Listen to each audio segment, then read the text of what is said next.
लक्ष द्या सगळे लोक. आवाज येतोय? Yes sir. Yes sir.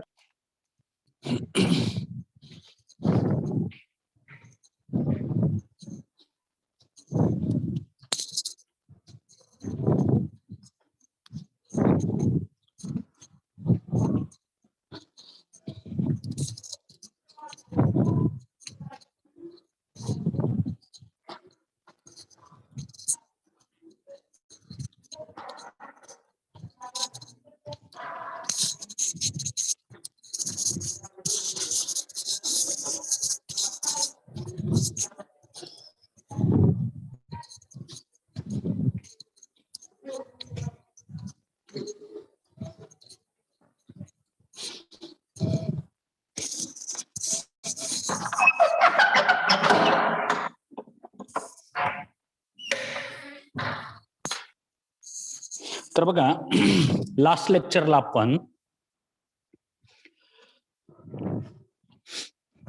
Fundamental quantity आणि डिराइव्हड क्वांटिटी आपण बघितल्या होत्या. काय सांगितलं होतं फंडामेंटल क्वांटिटी म्हणजे? फंडामेंटल क्वांटिटी म्हणजे काय सांगितल्या होत्या? ज्या क्वांटिटी मेजरमेंट हा ज्या क्वांटिटी मेजरमेंटसाठी इतर कुठल्याही क्वांटिटीवरती डिपेंड नसतात त्या क्वांटिटीला काय म्हणायचं? फंडामेंटल क्वांटिटी असं म्हणायचं. बरोबर आहे. मग फॉर एक्झाम्पल 7 फंडामेंटल क्वांटिटी होत्या म्हणून सांगितल्या होत्या.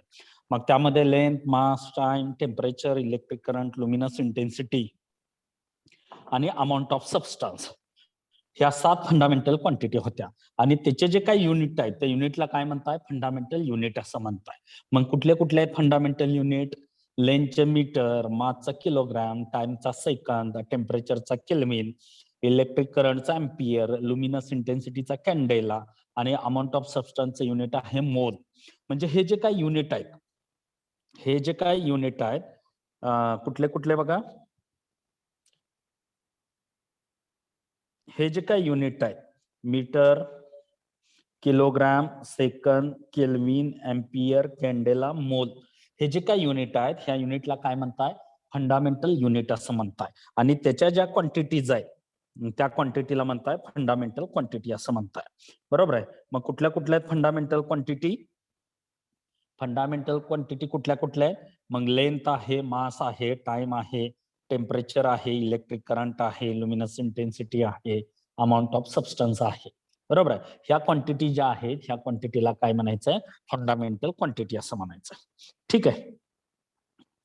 त्यानंतर आपण बघितलं होतं डिराइव्हड क्वांटिटी. आपण सांगितलं होतं 7+2 ह्या काय आहेत? फंडामेंटल क्वांटिटी आहेत. 7+2 ह्या काय आहेत? फंडामेंटल क्वांटिटी आहेत. आणि रिमेनिंग राहिलेल्या सगळ्या क्वांटिटी ह्या कुठल्या आहेत? डिराइव्हड क्वांटिटी आहेत. बरोबर आहे. आता बऱ्याच वेळा हे एक्झाम मध्ये विचारतात, identify the fundamental quantities from the following. खाली दिलेल्या क्वांटिटी पैकी फंडामेंटल क्वांटिटी कुठल्या त्या ओळखा असं बऱ्याच वेळा विचारतात. तर त्या केसमध्ये तुम्हाला काय करायचं? फंडामेंटल क्वांटिटी फक्त लक्षात ठेवायचे. 7+2 क्वांटिटी एवढ्या मात्र लक्षात ठेवा. आणि ह्या व्यतिरिक्त राहिलेल्या जेवढ्या क्वांटिटी आहेत त्या क्वांटिटीला काय म्हणायचंय? डिराइव्हड क्वांटिटी असं म्हणायचंय. बरोबर आहे की नाही? ह्या व्यतिरिक्त राहिलेल्या जेवढ्या क्वांटिटी आहेत त्या क्वांटिटीला काय म्हणायचंय? डिराइव्हड क्वांटिटी असं म्हणायचंय. बरोबर. मग फंडामेंटल क्वांटिटी फक्त लक्षात ठेवा. कुठल्या कुठल्या आहेत फंडामेंटल क्वांटिटी? ह्या 7. कुठल्या कुठल्या फंडामेंटल क्वांटिटी आहेत? ह्या 7 quantity. These 7 quantities are known as fundamental quantity. बरोबर. मग त्यामध्ये लेंथ आहे, मास आहे, टाइम आहे, टेम्परेचर आहे, इलेक्ट्रिक करंट आहे, लुमिनस इंटेन्सिटी आहे, अमाऊंट ऑफ सबस्टन्स आहे. बरोबर. ह्या ज्या काय 7 क्वांटिटी आहेत ह्या 7 क्वांटिटीला काय म्हणायचं? फंडामेंटल क्वांटिटी असं म्हणायचं. ह्या ज्या काय 7 क्वांटिटी आहेत ह्या 7 क्वांटिटीला काय म्हणायचंय? फंडामेंटल क्वांटिटी असं म्हणायचंय. आणि ह्या 7 व्यतिरिक्त 2 ऍडिशनल क्वांटिटी होत्या. ह्या 7 व्यतिरिक्त 2 ऍडिशनल क्वांटिटी होत्या. कुठल्या कुठल्या? एक प्लेन अँगल, सॉलिड अँगल. बरोबर. एक प्लेन अँगल की जो रेडियन मध्ये मोजला जातो आणि त्याचा सिम्बॉल काय आहे? रॅड हा त्याचा सिम्बॉल आहे. बरोबर. त्यानंतर दुसरा होता सॉलिड अँगल. दुसरा होता सॉलिड अँगल हा कशामध्ये मोजला जातो? स्टेरेडियन मध्ये मोजला जातो. त्याचं सिम्बॉल आहे SR. त्याचा सिम्बॉल आहे SR हा त्याचा सिम्बॉल आहे. बरोबर आहे का नाही? म्हणजे ह्या ज्या काय क्वांटिटी आहेत प्लेन अँगल, सॉलिड अँगल, ह्या कसल्या आहेत? ऍडिशनल 2 क्वांटिटी आहेत. ह्या कसल्या क्वांटिटी आहेत? ऍडिशनल 2 क्वांटिटी आहेत. त्याला म्हणायचं आहे सप्लिमेंटरी क्वांटिटी. बरोबर. म्हणजे तुम्हाला काय करायचंय? फक्त 7+2 ह्या क्वांटिटी फक्त विचारात घ्या. काय करायचंय तुम्हाला? 7+2 ह्या 2 क्वांटिटी फक्त विचारात घ्या. बरोबर आहे का नाही? त्या 7+2 क्वांटिटी एवढ्याच फंडामेंटल आहे. 7+2 एवढ्याच क्वांटिटी कशा आहेत? फंडामेंटल आहे. ह्या सोडून राहिलेल्या जेवढ्या क्वांटिटी आहेत त्या कुठल्या आहेत? डिराइव्ड क्वांटिटी आहेत. ह्या सोडून राहिलेल्या जेवढ्या क्वांटिटी आहेत त्या कुठल्या आहेत? डिराइव्ड क्वांटिटी आहेत. बरोबर आहे का नाही? म्हणजे तुम्हाला कुठल्या क्वांटिटी लक्षात ठेवायचे? फक्त फंडामेंटल क्वांटिटी. 7+2 9 क्वांटिटी फक्त तुम्हाला विचारात घ्यायच्या. बरोबर आहे? मग बघूयात आपण कुठल्या क्वांटिटी परत एकदा. Length, mass, time, temperature, electric current, luminous intensity आणि अमाऊंट ऑफ सबस्टन्स. ह्या 7 फंडामेंटल क्वांटिटी आणि 2 ऍडिशनल क्वांटिटी. कुठल्या? एक प्लेन अँगल, दुसरा सॉलिड अँगल. बरोबर आहे? एक प्लेन अँगल, दुसरा सॉलिड अँगल. या 2 ऍडिशनल क्वांटिटी त्याला तुम्ही सप्लिमेंटरी क्वांटिटी असं म्हणताय. ठीक आहे? एवढ्याच क्वांटिटी लक्षात ठेवा. एवढ्याच फंडामेंटल क्वांटिटी आहेत. ह्या सोडून राहिलेल्या जेवढ्या क्वांटिटी आहेत त्या क्वांटिटीला काय म्हणायचंय? डिराइव्ड क्वांटिटी असं म्हणायचं. ह्या सोडून राहिलेल्या जेवढ्या क्वांटिटी आहेत त्या क्वांटिटीला काय म्हणायचंय? डिराइव्ड क्वांटिटी असं म्हणायचंय. बरोबर आहे? मग डिराइव्ड क्वांटिटीचे जे काही युनिट आहे, बरोबर आहे, त्याला डिराइव्ड युनिट म्हणा. ऍज लाईक फंडामेंटल मध्ये बघितलं आपण. फंडामेंटल ज्या क्वांटिटी आहेत त्याचे जे युनिट आहे त्या युनिटला काय म्हणतात? Fundamental unit. फॉर एक्झाम्पल लेंथचं युनिट मीटर, हे फंडामेंटल युनिट झालं. मासचं युनिट किलोग्राम, फंडामेंटल झालं. टाइमचं युनिट सेकंड, फंडामेंटल झालं. टेम्परेचरचं युनिट केल्विन, फंडामेंटल झालं. इलेक्ट्रिक करंटचं युनिट एम्पियर, फंडामेंटल झालं. बरोबर आहे? म्हणजे हे जे काही युनिट आहे, कुठले? Metre, kilogram, second, ampere, candela, luminous intensity आणि मोल, हे जे काही युनिट आहेत ह्या युनिटला काय म्हणताय? फंडामेंटल युनिट असं म्हणताय. म्हणजे थोडक्यात काय? फंडामेंटल क्वांटिटीच्या युनिटला फंडामेंटल युनिट म्हणा. अगदी त्या पद्धतीनं डिराइव्ड क्वांटिटीच्या युनिटला काय म्हणा? डिराइव्ड युनिट असं म्हणा. अगदी त्या पद्धतीनं डिराइव्ड क्वांटिटीच्या युनिटला काय म्हणा? डिराइव्ड युनिट असं म्हणा. बरोबर आहे? मग डिराइव्ड क्वांटिटी कुठल्या? डिराइव्ड क्वांटिटी म्हणजे कुठल्या क्वांटिटी? बघा, डिराइव्ह करणे म्हणजे काय? मिळवणे. बरोबर आहे? डिराइव्ह करणे म्हणजे काय? मिळवणे, ऑब्टेन करणे. डिराइव्ह करणे म्हणजे काय? मिळवणे, ऑब्टेन करणे. म्हणजे ह्या क्वांटिटी कशापासून मिळवल्या जातात?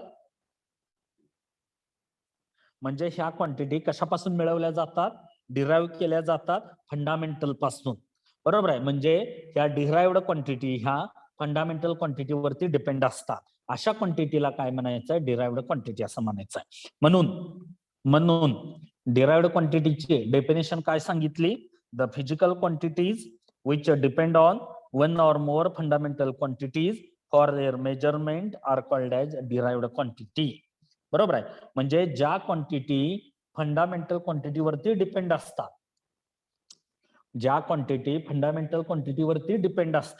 अशा क्वांटिटीला काय म्हणायचंय? डिराइव्ड क्वांटिटी असं म्हणायचंय. बरोबर आहे?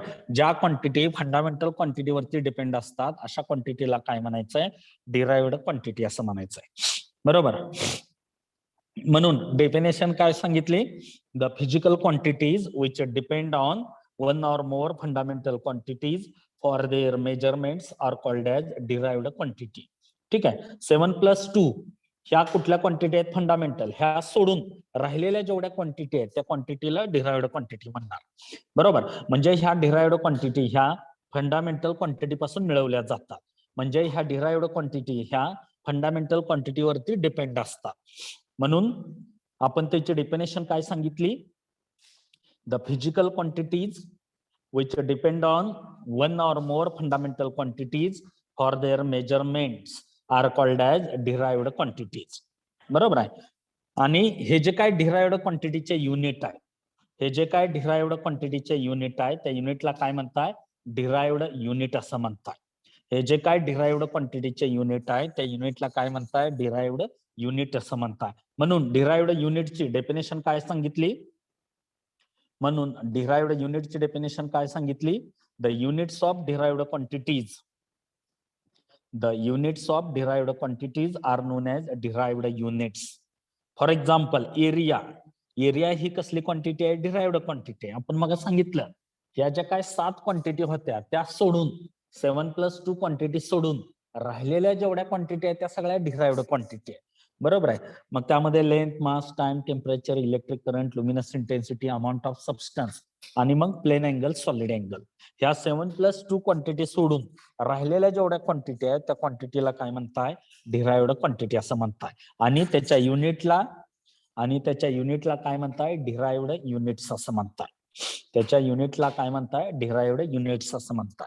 बरोबर आहे. मग आता बघूयात एरिया, एरिया ही कसली क्वांटिटी आहे, डिराइव्हड. म्हणजे एरिया ही फंडामेंटल क्वांटिटी वरती डिपेंड आहे. आता कशी डिपेंड आहे ते बघूयात आपण. एरिया ही फंडामेंटल वरती कशी डिपेंड आहे ते बघूयात. लास्ट टाइमला आपण बघितलं, हा पार्ट थोडासा महत्वाचा आहे त्यामुळे मी परत एकदा रिपीट करतोय. मी सांगितलं दिलेली क्वांटिटी डिराइव्हड आहे की नाही हे ओळखण्यासाठी आपल्याला काय माहिती पाहिजे, फॉर्म्युले माहिती पाहिजे, सूत्र माहिती पाहिजे. बरोबर आहे. फॉर्म्युला घ्यायचा आणि त्या फॉर्म्युल्यामध्ये काय करायचं, इतर फॉर्म्युले टाकत जायचं, रिझॉल्युशन करत जायचं. फायनली तुम्ही कुठं पोहोचताय, फंडामेंटल क्वांटिटीला पोहोचताय. बरोबर आहे. ज्यावेळी सगळ्या क्वांटिटी या फंडामेंटल येतात त्यावेळी तुम्ही काय करायचं, थांबायचंय. त्याच्या पलीकडे तुम्हाला रिझॉल्युशन करता येत नाही, त्याच्या पलीकडे तुम्हाला सबस्टिट्यूशन करता येत नाही. फॉर एक्झाम्पल बघूयात एरिया. एरियाचा काय फॉर्म्युला आहे, लेंथ इंटू ब्रेड. आपल्याला माहित आहे लेंथ ही फंडामेंटल आहे आणि ब्रेड पण काय आहे, ब्रेड ही लेंथशी संबंधित आहे. Bread it is related with length. त्यामुळं जर लेंथ ही फंडामेंटल असेल तर ब्रेड पण फंडामेंटल आहे. आपण लास्ट लेक्चरला सांगितलं लेंथशी सिमिलर अशा बऱ्याच क्वांटिटी आहेत. बरोबर आहे. लेंथशी सिमिलर बऱ्याच क्वांटिटी आहेत. कुठल्या कुठल्या क्वांटिटी आहेत की ज्या लेंथशी संबंधित आहेत, अशा कुठल्या क्वांटिटीज आहेत की ज्या लेंथशी संबंधित आहेत. बघा ब्रेडथ आहे, त्यानंतर विड्थ आहे, हाईट आहे, डेप्थ आहे. बरोबर आहे का नाही, थिकनेस आहे, डिस्टन्स आहे. म्हणजे ह्या सगळ्यामध्ये काय करताय तुम्ही, 2 पॉइंट मधलं अंतर मोजताय. त्या सगळ्यामध्ये काय करताय तुम्ही, 2 पॉइंट मधलं अंतर मोजताय. बरोबर आहे का नाही. आणखी कुठल्या कुठल्या आहेत बघा, आणखी कुठल्या कुठल्या आहेत, डिस्प्लेसमेंट, डिस्टन्स आहे, डिस्प्लेसमेंट आहे, कॉर्ड, बरोबर, अगदी बरोबर आहे, कॉर्ड आहे, रेडियस आहे, डायमीटर आहे,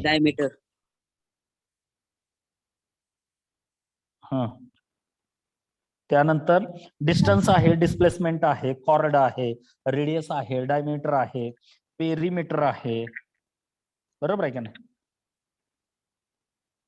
डायगोनल आहे, कर्ण म्हणजे काय करता तुम्ही, त्रिकोण असतो, एबीसी पॉइंट असतात त्यामधलं अंतर मोजताय. बरोबर आहे का नाही. डायगोनल म्हणजे काय आहे, डिस्टन्स आहे, लेंथ आहे, अगेन सर्कम्फरन्स आहे. ह्या सगळ्या ज्या काही फिजिकल क्वांटिटी आहेत ह्या सगळ्या क्वांटिटी कशाशी संबंधित आहेत, या सगळ्या क्वांटिटी कशाशी रिलेटेड आहेत, डिस्टन्स म्हणजे लेंथशी रिलेटेड आहे. म्हणजे ह्या सगळ्या क्वांटिटीमध्ये तुम्ही काय करताय, कुठल्याही 2 पॉइंट मधलं अंतर मोजताय. या सगळ्या क्वांटिटीमध्ये तुम्ही काय करताय, 2 पॉइंट मधलं अंतर मोजताय. बरोबर आहे का नाही. त्यामुळे ह्या सगळ्या क्वांटिटी कशाशी संबंधित आहेत, लेंथशी संबंधित आहेत. जर लेंथ ही फंडामेंटल असेल तर ह्या सगळ्या क्वांटिटी पण कशा येतील, फंडामेंटल येतील. बरोबर आहे का नाही.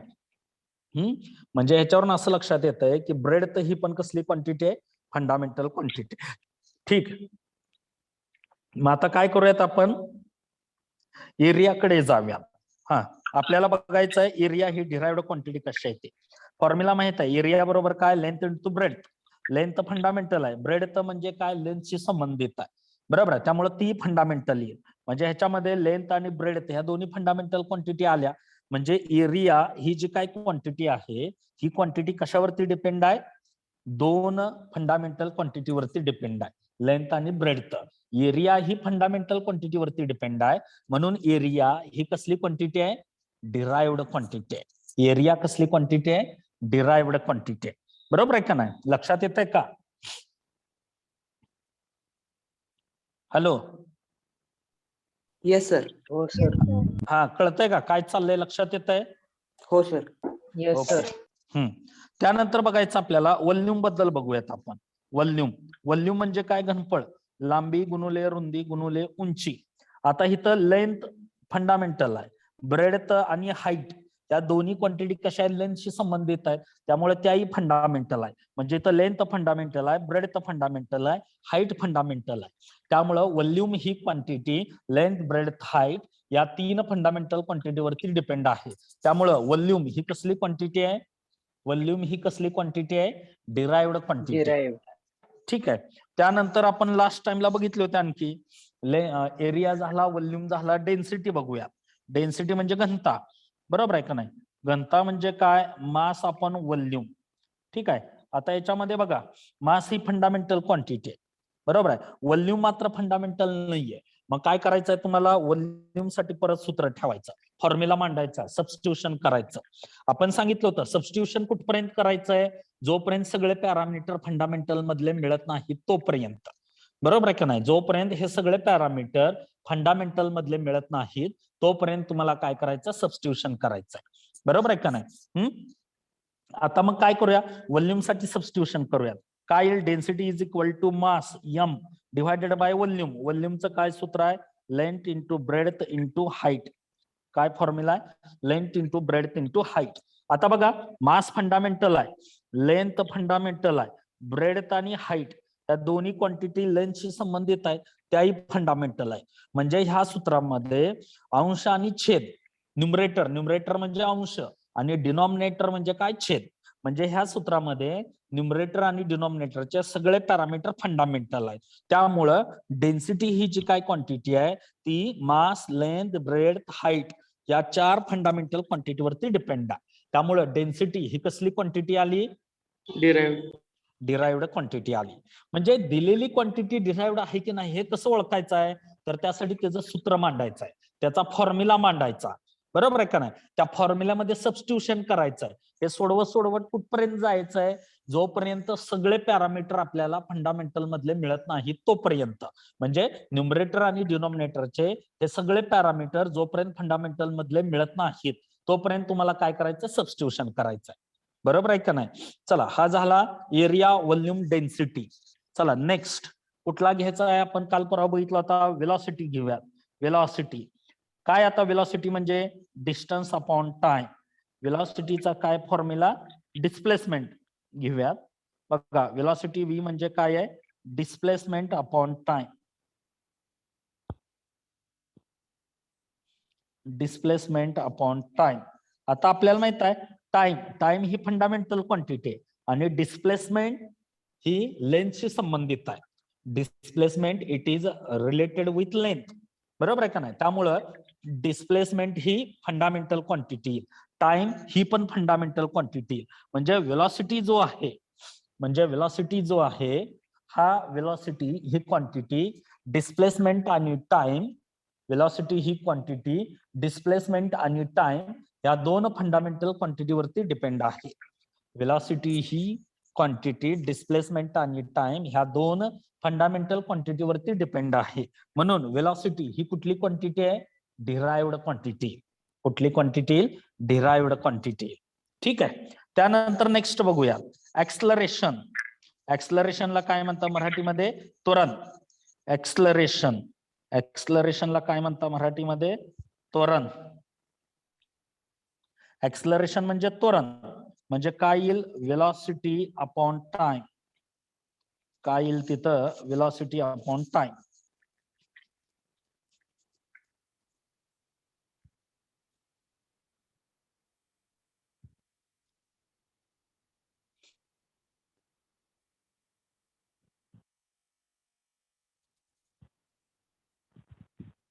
Velocity upon time. ठीक आहे, ह्याच्यामध्ये टाइम ही फंडामेंटल क्वांटिटी आहे, मात्र वेलॉसिटी फंडामेंटल आहे का नाहीये. मग आपल्याला काय करावं लागेल, वेलॉसिटीचं सूत्र मांडावं लागेल. अरे बरोबर आहे का? हो. बरोबर आहे, वेलॉसिटीचं सूत्र मांडायचं आहे, सबस्टिट्यूशन sir. करायचं आहे. ठीक आहे, मग वेलॉसिटीचं सूत्र काय आहे, वेलॉसिटी बरोबर डिस्प्लेसमेंट अपॉन टाइम. स्क्रीनवर बघा सगळ्यांनी, वेलॉसिटी बरोबर मी वरती मांडलंय. काय formula, velocity v is equal to displacement divided by time. म्हणजे इथं आपण काय करूया, ही जो काय वेलॉसिटीचा फॉर्म्युला आहे त्याच्यामध्ये डिस्प्लेसमेंट अपॉन टाइम ठेवूयात. हा जो ऍक्सलरेशन आहे तो ए अक्षराने दाखवला जातो. म्हणजे काय येईल, A is equal to S upon T divided by T. A is equal to S upon T divided by T. हा सूत्र मांडला आपण. ठीक आहे, आता काय करूयात, हा जो टी आहे तो छेदस्थानी येईल. म्हणजे काय होईल, अगोदरच छेदस्थानी टी आहे आणि वरचा टी परत खाली आला, म्हणजे ऍक्सलरेशन बरोबर काय आलं, ऍक्सलरेशन बरोबर काय आलं,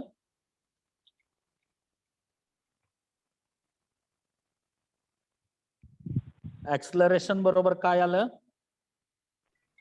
बघा, लक्ष द्या. A is equal to S upon T divided by T होता. हा इथला टी काय झाला, इथं आला, म्हणजे काय झाला, A is equal to S upon T into T आला, म्हणजे काय आला, S divided by T square झाला. बरोबर आहे का नाही, S divided by T square. आता बघा, एस म्हणजे डिस्प्लेसमेंट, डिस्प्लेसमेंट म्हणजे लेंथशी संबंधित आहे, ती फंडामेंटल आहे. टी म्हणजे टाइम, टाइम ही ऑलरेडी फंडामेंटल आहे. म्हणजे हा जो काय एक्सलरेशनचा फॉर्म्युला आहे त्याच्यामध्ये डिस्प्लेसमेंट आणि टाइम या दोन्ही क्वांटिटी कशा आहेत, फंडामेंटल आहे. हे हा जो काय फॉर्म्युला आहे डिस्प्लेसमेंट अपॉन टाइम स्क्वेअर एक्सलरेशनचा, त्याच्यामध्ये ह्या दोन्ही क्वांटिटी कशा आल्या, फंडामेंटल. म्हणजे एक्सलरेशन ही क्वांटिटी डिस्प्लेसमेंट आणि टाइम या दोन फंडामेंटल क्वांटिटीवरती डिपेंड आहे. म्हणून एक्सलरेशन ही कसली क्वांटिटी आली, डिराइव्ड क्वांटिटी आली. कसली क्वांटिटी आली, डिराइव्ड क्वांटिटी आली. ठीक आहे, तर हे अशा पद्धतीनं आपल्याला काय करायचंय, फॉर्म्युले मांडायचे आणि त्याचं रिझॉल्युशन करायचंय. कुठपर्यंत फॉर्म्युले मांडत जायचंय, फॉर्म्युले कुठपर्यंत मांडत जायचंय, जोपर्यंत सगळ्या क्वांटिटी ह्या फंडामेंटल मध्ये येत नाही तोपर्यंत. बरोबर आहे का नाही, जोपर्यंत ह्या सगळ्या क्वांटिटी फंडामेंटल मध्ये येत नाही तोपर्यंत तुम्हाला काय करायचंय, सबस्टिट्यूशन करत जायचंय. तोपर्यंत तुम्हाला काय करायचंय, फॉर्म्युले मांडत जायचंय. बरोबर आहे. आता मग घेऊयात आपण फोर्स. बरोबर, फोर्स काय करतोय आपण, एफ या अक्षराने दाखवतोय. फोर्स काय करतोय आपण, एफ या अक्षराने दाखवतोय. म्हणजे force is equal to M A, म्हणजे काय येईल, M is equal to M into. आता मास ही कसली क्वांटिटी आहे, फंडामेंटल, मात्र एक्सलरेशन फंडामेंटल नाहीये. मग तुम्हाला काय करावं लागेल, एक्सलरेशन साठी सूत्र ठेवावं लागेल. एक्सलरेशन म्हणजे काय, व्ही अपॉन टी. मग काय केलं, हे सूत्र ठेवलं. आता याच्यामध्ये एम फंडामेंटल आहे, टाइम टी फंडामेंटल आहे, राहिलाय काय, वेलॉसिटी व्ही. वेलॉसिटीचा फॉर्म्युला ठेवा. मग M F is equal to M into वेलॉसिटीचा काय फॉर्म्युला आहे, displacement upon time divided by T. मग आता काय झालं बघा, इथं छेदस्थानी टी आहे, इथं वरती टी आहे, इथला टी खाली येईल, म्हणजे काय आला, M into S divided by T square. Force बरोबर काय आला formula, F is equal to M into S divided by T square. आता चेक करा, अंश आणि छेद सगळे पॅरामीटर फंडामेंटल मध्ये आहेत का बघा. मास एम फंडामेंटल आहे, डिस्प्लेसमेंट एस फंडामेंटल आहे, टाइम टी फंडामेंटल आहे. म्हणजे ह्याच्यामध्ये मास, डिस्प्लेसमेंट आणि टाइम, म्हणजे ह्याच्यामध्ये मास, डिस्प्लेसमेंट आणि टाइम हे तिन्ही पॅरामीटर कसे आहेत, फंडामेंटल आहेत. त्यामुळं फोर्स ही कसली क्वांटिटी आहे, त्यामुळं फोर्स ही कसली क्वांटिटी आहे, डिराइव्ड क्वांटिटी आहे. फोर्स ही कसली क्वांटिटी येईल, डिराइव्ड क्वांटिटी येईल. ठीक आहे, तर हे अशा पद्धतीनं डिराइव्ड क्वांटिटी आपल्याला ओळखता येतात. ठीक आहे, त्यानंतर नेक्स्ट कुठला घ्यायचा आपण, वर्क घेऊया. नेक्स्ट क्वांटिटी कुठली घेऊयात, वर्क. आता सगळ्यात महत्वाचं, त्यासाठी तुम्हाला फॉर्म्युले माहित असणं गरजेचं आहे. सगळ्यात महत्वाचं काय, तुम्हाला फॉर्म्युले माहित असणं गरजेचं आहे. बरोबर आहे का नाही? फॉर्म्युले माहित असतील तरच तुम्हाला हे काय करता येईल, सबस्टिट्यूशन करता येते. म्हणजे वर्क बरोबर काय आला, फोर्स इंटू डिस्प्लेसमेंट. आता ह्या फॉर्म्युल्यामध्ये डिस्प्लेसमेंट ऑलरेडी फंडामेंटल आहे, त्यामुळे त्याचा फॉर्म्युला ठेवायचा का आपण? बोला. No sir. फॉर्म्युला कुणाचा ठेवायचा आहे, जी क्वांटिटी फंडामेंटल नाहीये त्याचा ठेवायचा.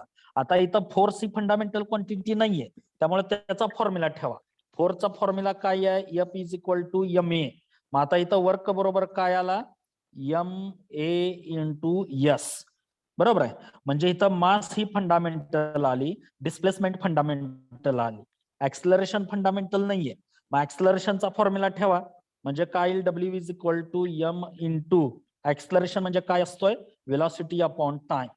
ऍक्सलरेशन म्हणजे काय असतोय, V डिवायडेड बाय T. तो फॉर्म्युला ठेवला. आता अंश चेक करा, न्यूमरेटर चेक करा. M म्हणजे मास फंडामेंटल आहे, S म्हणजे डिस्प्लेसमेंट फंडामेंटल आहे, T म्हणजे टाइम फंडामेंटल आहे. राहिलाय काय, V वेलॉसिटी आहे. वेलॉसिटीचा परत फॉर्म्युला ठेवा. आपल्याला माहित आहे वेलॉसिटीचा काय फॉर्म्युला आहे, डिस्प्लेसमेंट अपॉन टाइम. म्हणजे काय येईल, M into displacement S divided by T into T. बरोबर आहे का नाही? म्हणजे हे V चा फॉर्म्युला ठेवला. V बरोबर काय आलाय, डिस्प्लेसमेंट अपॉन टाइम. V बरोबर काय आला फॉर्म्युला, डिस्प्लेसमेंट अपॉन टाइम. हा फॉर्म्युला आला. हा फॉर्म्युला ठेवला आपण ह्याच्यामध्ये V चा. ठीक आहे. मग काय आलाय फायनली सोडून, काय येत आहे, M into S square. Finally सोडून काय येईल बघा, M इंटू S स्क्वेअर. ठीक आहे. आणि डिवायडेड बाय हा T स्क्वेअर. बरोबर आहे. मग आता ह्याच्यामध्ये बघा, M मास फंडामेंटल आहे, S डिस्प्लेसमेंट फंडामेंटल आहे, टाइम स्क्वेअर T फंडामेंटल आहे. बरोबर आहे का नाही? इथं हा टाइम स्क्वेअर आहे, हा टाइम स्क्वेअर T फंडामेंटल आहे. म्हणजे ह्या दिलेल्या फॉर्म्युल्यामध्ये मास, डिस्प्लेसमेंट आणि टाइम या तिन्ही क्वांटिटी कशा आहेत, फंडामेंटल आहेत. बरोबर आहे. म्हणजे वर्क ही कसली क्वांटिटी आली, डिराइव्ड क्वांटिटी आली. वर्क ही कसली क्वांटिटी मिळाली, डिराइव्ड क्वांटिटी मिळाली. बरोबर आहे का नाही? म्हणजे हे अशा पद्धतीनं काय होतंय, ह्या क्वांटिटी आपल्याला आयडेंटिफाय करायच्या.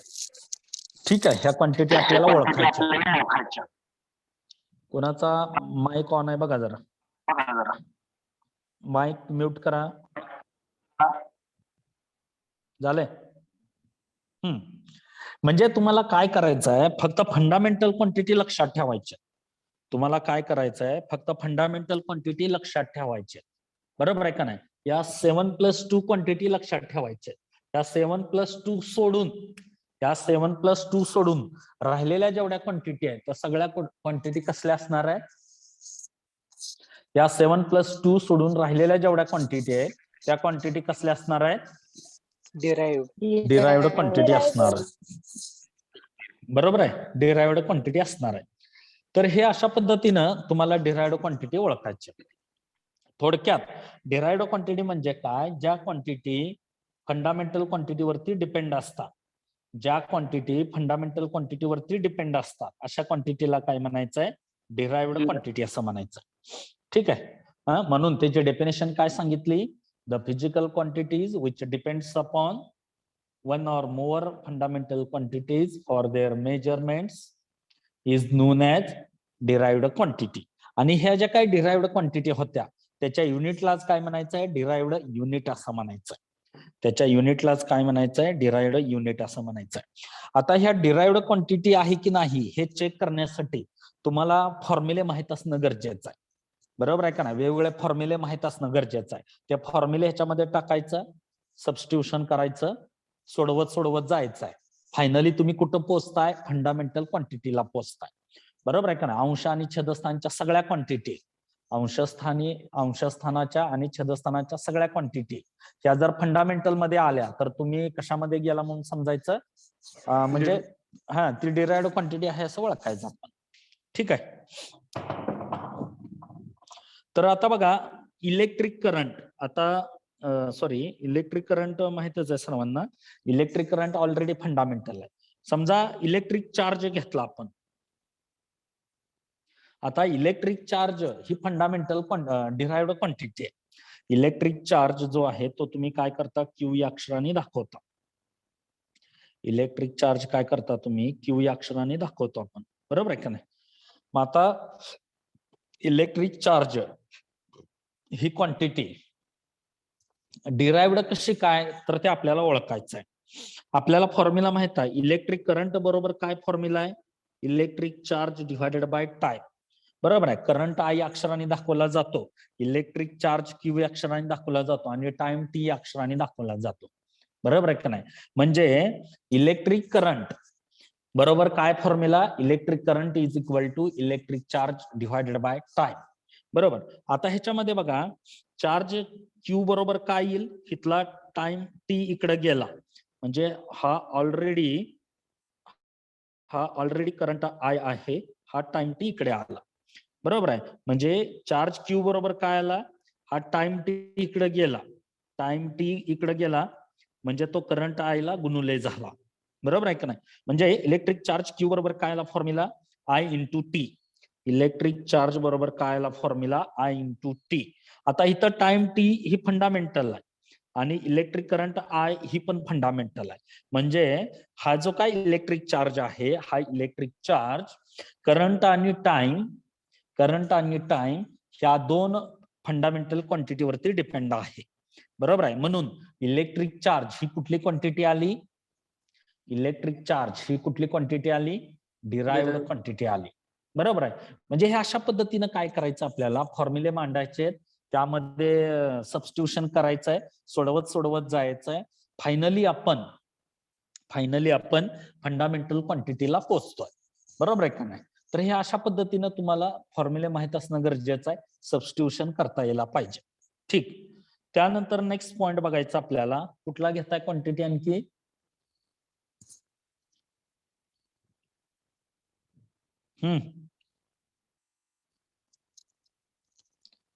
तर बघा नेक्स्ट पॉइंट बघायचा आपल्याला, डिराइव्ड युनिट. जसं आपण सांगितलं होतं, फंडामेंटल क्वांटिटीच्या युनिटला फंडामेंटल युनिट म्हणा, अगदी त्या पद्धतीनं डिराइव्ड क्वांटिटीच्या युनिटला काय म्हणायचंय, डिराइव्ड युनिट असं म्हणायचंय. मग आपण वेगवेगळ्या डिराइव्ड क्वांटिटी बघितल्या, आपण कुठल्या कुठल्या होत्या. एरिया ही डिराइव्ड क्वांटिटी आहे, त्याचं युनिट काय येईल, मीटर स्क्वेअर, बरोबर आहे. म्हणजे मीटर स्क्वेअर हे जे काय युनिट आहे, ते युनिट कुठलं झालं, डिराइव्ड युनिट झालं. जसं आपण फंडामेंटल मध्ये बघितलं होतं, the unit of fundamental quantity is non as fundamental unit. म्हणजे फंडामेंटल क्वांटिटीच्या युनिटला काय म्हणायचंय, फंडामेंटल युनिट म्हणायचंय. अगदी त्या पद्धतीनं डिराइव्ड क्वांटिटीच्या युनिटला काय म्हणायचंय, डिराइव्ड युनिट असं म्हणायचंय. डिराइव्ड क्वांटिटीच्या युनिटला काय म्हणायचंय, डिराइव्ड युनिट असं म्हणायचंय. मग एरियाचं युनिट मीटर स्क्वेअर, व्हॉल्यूमचं युनिट मीटर क्यूब, बरोबर आहे. म्हणजे हे मीटर स्क्वेअर, मीटर क्यूब हे डिराइव्ड युनिट झाले, बरोबर. फोर्सचं युनिट न्यूटन आहे, वर्कचं युनिट जूल आहे, बरोबर आहे का नाही. पॉवरचं युनिट वॅट आहे, म्हणजे हे जे काय युनिट आहे डिराइव्ड क्वांटिटीचे, हे जे काय युनिट आहे, त्या युनिटला काय म्हणायचंय, डिराइव्ड युनिट असं म्हणायचंय. किंवा आणखी इथं दिलंय तिने, फॉर एक्झाम्पल डेन्सिटी. माईक कुणाचा ऑन आहे बघा जरा.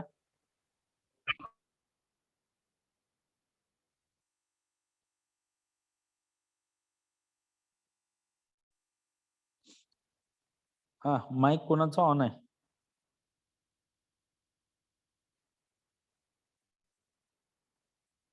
सगळे विद्यार्थी जरा लक्ष द्या, लेक्चर चालू असताना माईक बंद करत चला. तुम्हाला ज्यावेळी उत्तर द्यायचंय तेवढ्या पुरतं माईक ऑन करत चला.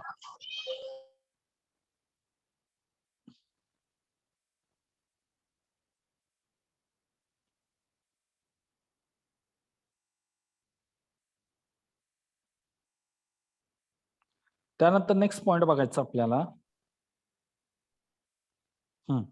हे तर एक दुसरं दिलंय, डेन्सिटी.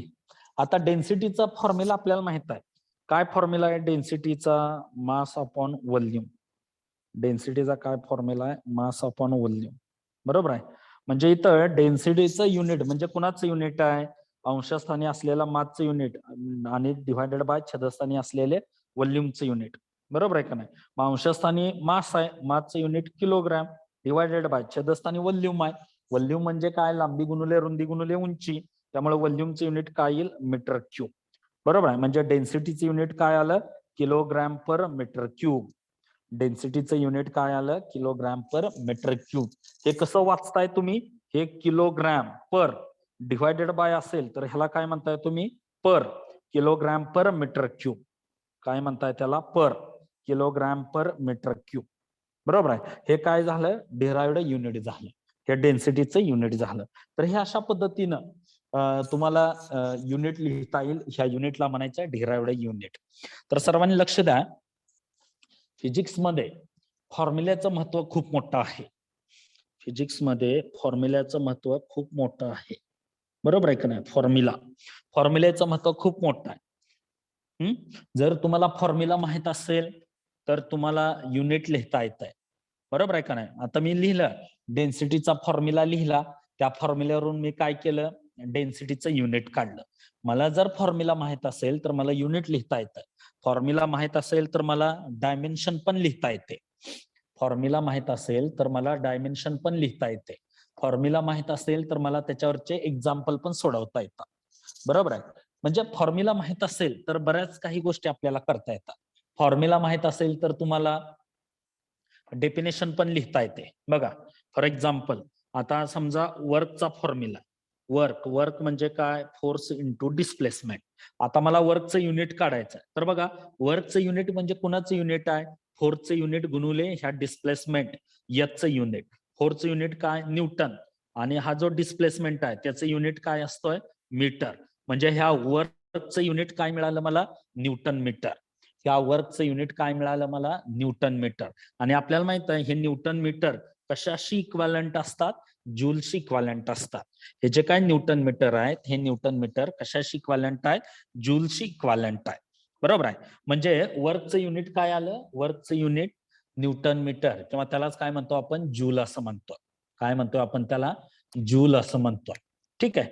तर हे फॉर्म्युल्याचं महत्व आहे. आता बघा, मला फॉर्म्युला माहित आहे, म्हणजे ह्याच्यावरून मला काय करता येते? डेफिनेशन पण लिहिता येते. ह्याच्यावरून मला काय करता येते? डेफिनेशन पण लिहिता येते. ठीक आहे. मग बघा, आता मी डेफिनेशन कशी सांगतो. फॉर्म्युला आहे माझ्याकडे. काय आहे? Work is equal to W into S. आता बघा, डब्ल्यू ला म्हणताय वर्क, एफ ला म्हणताय फोर्स, आणि यस ला म्हणताय डिस्प्लेसमेंट. दोघांच्या मध्ये काय? गुणाकार. गुणाकाराला इंग्रजीमध्ये काय म्हणता तुम्ही? प्रोडक्ट. गुणाकाराला इंग्रजीमध्ये काय म्हणता तुम्ही? प्रोडक्ट असं म्हणता.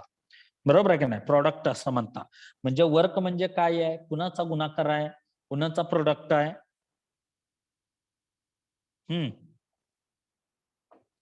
Force and displacement. बरोबर आहे की नाही? फोर्स आणि डिस्प्लेसमेंटचा तो गुणाकार आहे, त्याला तुम्हाला म्हणता येईल वर्क. मग आता ह्याच्यावरून वर्कची डेफिनेशन सांगा, व्याख्या सांगा. कशी सांगता येईल वर्कची definition? Work is defined as. बरोबर आहे का नाही? म्हणजे वर्कची व्याख्या करता येईल. Work is defined as. वर्कची व्याख्या करता येईल. Work is defined as it is the product of. Work is defined as it is the product of force and displacement. बरोबर आहे का नाही? Work is defined as it is the product of force and displacement. बरोबर आहे. Work जो आहे तो work कसा डिफाईन करता येईल? तो कुणाचा गुणाकार आहे? फोर्स आणि डिस्प्लेसमेंटचा गुणाकार आहे. म्हणून डेफिनेशन काय सांगताय? Work is defined as it is the product of force and displacement. It is the product of force and displacement. त्याला वर्क म्हणताय. म्हणजे थोडक्यात काय, मला जर हे असे फॉर्म्युले माहित असतील तर मला त्या फॉर्म्युल्यावरून डेफिनेशन लिहिता येते. त्या फॉर्म्युल्यावरून हे असे युनिट काढता येतात. फॉर्म्युले माहित असतील तर मला त्याच्यावरचे एक्झाम्पल सोडवता येतात, न्यूमरिकल सोडवता येतात. जर फॉर्म्युला माहित असेल तर मला त्याच्यावरच्या डायमेन्शन पण लिहिता येतात. काय करता येतात? डायमेन्शन पण लिहिता येतात. म्हणजे फिजिक्समध्ये हे फॉर्म्युले लक्षात ठेवणं खूप महत्वाचं काम आहे. जर तुम्हाला हे फॉर्म्युले माहित असतील तर ह्या सगळ्या गोष्टी तुम्हाला लिहिता येतात, करता येतात. बरोबर आहे का नाही? तुम्हाला नुसतं एखादं स्टेटमेंट पण तुम्हाला या फॉर्म्युल्यावरून मांडता येतं. फॉर एक्झाम्पल, बघा, समजा ओहम्स लॉ आहे. काय सांगितलं Ohm's law? V directly proportional to I. बरोबर आहे. ओहम्स लॉ आहे. काय Ohm's law? V directly proportional to I. V ला काय म्हणताय? Potential difference. आय ला काय म्हणताय? Electric current. बरोबर आहे. आणि दोघांच्या मध्ये हा जो काय सिम्बॉल आहे, दोघांच्या मध्ये हे जे काय साइन आहे, दोघांच्या मध्ये हे जे काय साइन आहे, चिन्ह आहे, सिम्बॉल आहे, त्याला काय म्हणता तुम्ही? Directly proportional. बरोबर आहे का नाही? ह्याला काय म्हणता तुम्ही? डायरेक्टली प्रोपोर्शनल टू असं म्हणता. म्हणजे हे जे काय तुम्ही मॅथमॅटिकल फॉर्म्युला लिहिलाय, हा जो काय तुम्ही V directly proportional to I, हा जो काय तुम्ही मॅथमॅटिकल फॉर्म्युला लिहिलाय, त्याला शब्दामध्ये तुम्हाला सांगता येईल, ह्याला तुम्हाला स्टेटमेंट मध्ये सांगता येईल. कसं सांगणार स्टेटमेंट मध्ये? ह्याला तुम्हाला स्टेटमेंट मध्ये सांगता येईल. कसं सांगणार स्टेटमेंट मध्ये? हा, व्ही ला काय म्हणताय? Potential difference. त्याच्यामध्ये जो सिम्बॉल आहे त्याला काय म्हणताय? Directly proportional to. Directly proportional. I म्हणजे काय? Electric current. मग जोडा सगळे शब्द. काय येईल? Potential difference is directly proportional to electric current. Electric current. बरोबर आहे की नाही? हा जो काय लॉ आहे, हा लॉलाच काय म्हणताय तुम्ही? ओहम्स लॉ असं म्हणताय. या लॉलाच काय म्हणताय तुम्ही? ओहम्स लॉ असं म्हणताय. बरोबर आहे का नाही? म्हणजे फॉर्म्युले किंवा हे जे काय असे रिलेशन आहेत, मॅथमॅटिकल इक्वेशन आहेत, त्याला खूप महत्व आहे फिजिक्स मध्ये. ठीक आहे, हे सगळं तुम्हाला लक्षात ठेवायचं. हे इक्वेशन वगैरे पाठ करायची गरज नाहीये. हे इक्वेशन जर तुमच्या लक्षात असतील, असे फॉर्म्युले जर तुमच्या लक्षात असतील, तर ह्याच्यावरून तुम्हाला स्टेटमेंट तयार करता येतात, ह्याच्यावरून तुम्हाला डेफिनेशन सांगता येतात, ह्याच्यावरून तुम्हाला युनिट लिहिता येतात, ह्याच्यावरून तुम्हाला डायमेन्शन मांडता येतात, ह्याच्यावरून तुम्हाला एक्झाम्पल सोडवता येतात, न्यूमरिकल सोडवता येतात. म्हणून इथे ओहम्स लॉचं स्टेटमेंट कसं सांगणार? ओहम्स लॉचं statement, potential difference is a directly proportional to electric current. बरोबर आहे. आणि मग तो पुढचं एक्सटेन्शन आहे, त्याला तो पुढचा पार्ट आहे. काय? Wien it's a physical state remains constant.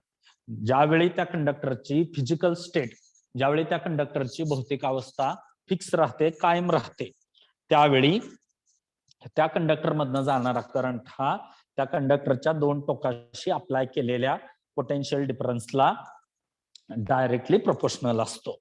बरोबर आहे का नाही? हा काय आहे? ओहमचा लॉ आहे. हा काय आहे? ओहम्स लॉ आहे. बरोबर. म्हणून स्टेटमेंट काय सांगताय ओहम्स लॉचं? If the physical state of conductor remains constant then potential difference, म्हणजे हा V, potential difference is a directly proportional to electric current. ठीक आहे, ह्याला काय म्हणताय तुम्ही? ओहम्स लॉ असं म्हणताय. बरोबर. म्हणजे थोडक्यात काय सांगायचंय बघा, हे फॉर्म्युल्याचं महत्व खूप मोठं आहे फिजिक्स मध्ये. ते फॉर्म्युले माहित असतील तर तुम्हाला स्टेटमेंट लिहिता येतं. ठीक आहे, कळालं इथपर्यंत सर्वांना? Yes sir. ठीक आहे, आणखी एखादी Yes, sir. क्वांटिटी बघूयात, ती डिराइव्ड कशी काय येते ते.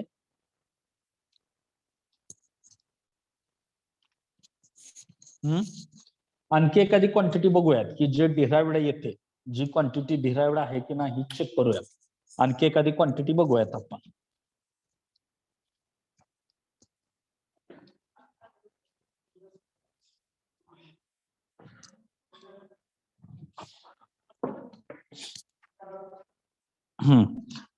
कुठली घेताय बघा? समजा तुम्ही मोमेंटम घेतला. मोमेंटम म्हणजे काय असतो बघा? Mass into velocity. मोमेंटम म्हणजे काय असतोय? Mass into velocity. आता इथं ऑलरेडी मास ही काय आहे? फंडामेंटल क्वांटिटी आहे. मात्र वेलॉसिटी ही फंडामेंटल क्वांटिटी नाहीये.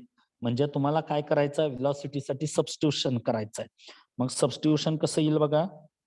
सबस्टिट्यूशन कसं येईल? Momentum is equal to mass into वेलॉसिटीचं सबस्टिट्यूशन काय? Displacement upon time. ठीक आहे, म्हणजे ह्या फॉर्म्युल्यामध्ये मास एम ही फंडामेंटल आहे, डिस्प्लेसमेंट एस ही फंडामेंटल आहे, टाइम टी फंडामेंटल आहे. म्हणजे ह्या फॉर्म्युल्यामध्ये मास, डिस्प्लेसमेंट, टाइम या तिन्ही क्वांटिटी फंडामेंटल आहे. म्हणून ही जी काय मोमेंटम ही क्वांटिटी आहे, मोमेंटम ही क्वांटिटी कशी येईल? डिराइव्ड क्वांटिटी येईल. इथं ही जी काय मोमेंटम ही क्वांटिटी आहे, मोमेंटम ही क्वांटिटी कशी येईल? Derived quantity. ठीक आहे, तर हे अशा पद्धतीने आपल्याला काय करायचंय? फंडामेंटल आणि डिराइव्ड क्वांटिटी काय करायचे? ओळखायचे, आयडेंटिफाय करायचे. कळाले सर्वांना इथपर्यंत? हो सर. Yes, sir. हा, तर ह्याचे Yes, sir. ऑलरेडी मी ह्या नोट्स तुमच्या ग्रुपला टाकले. ठीक आहे, हे काय करा, सगळं लिहून काढा वहीमध्ये.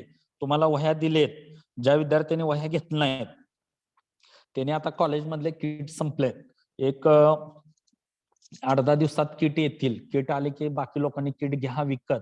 त्यामध्ये तुम्हाला 3 वर्षाची स्टेशनरी प्रोव्हाइड केली जाते. ठीक आहे, सगळ्या वह्या वगैरे असाइनमेंटच्या रेग्युलर PPPच्या नोटबुक वगैरे सगळं कॉलेजमधून मिळतंय. ठीक आहे, तुम्ही काय करायचंय, त्या नोटबुक मध्ये हे सगळं लिहून काढायचंय. लक्षात येते का? फिजिक्स साठी एक सेपरेट वही करा, त्याच्यामध्ये ह्या सगळ्या नोट्स काय करा, तुम्ही व्यवस्थित लिहून काढा आणि ते वाचायचंय सारखं. तर ह्या मोबाईलच्या कुणी भरवशावर राहू नका. लक्षात येते का?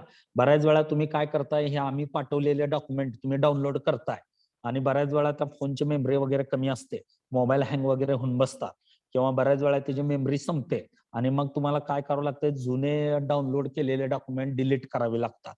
म्हणजे अशा नोट्स वगैरे तुम्ही एकदा डिलीट केल्या की ते परत तुम्हाला ऐनवेळी एक्झामच्या काळामध्ये अभ्यासाला मटेरियल मिळत नाही. येतं लक्षात? त्यामुळे जे जे शिक्षक ज्या ज्या विषयाच्या नोट्स तुम्हाला ग्रुपवर टाकताय त्या त्या विषयाला एक एक नोटबुक करा तुम्ही. येतं लक्षात? फिजिक्सला एक नोटबुक, केमिस्ट्रीला एक नोटबुक, इंग्लिशला एक नोटबुक, मॅथ्सला एक नोटबुक. ते एक एक नोटबुक करा आणि त्याच्यामध्ये काय करायचं, ह्या टाकलेल्या नोट्स तुम्ही काय करायचं, ओपन करून सगळे लिहून काढायचं आहे. म्हणजे एक्झामच्या वेळी तुम्ही ते मोबाईल हातात घ्यायची तुम्हाला गरज पडणार नाही. येतं लक्षात? नोटबुक घ्यायची, ते वाचायचं. कळतंय? Yes, sir. आले का सगळ्यांच्या लक्षात? Yes, sir. सगळे नोट्स वगैरे लिहून काढा. आता ह्या आतापर्यंत आपलं जेवढं झालंय शिकवून ते सगळं काय करा,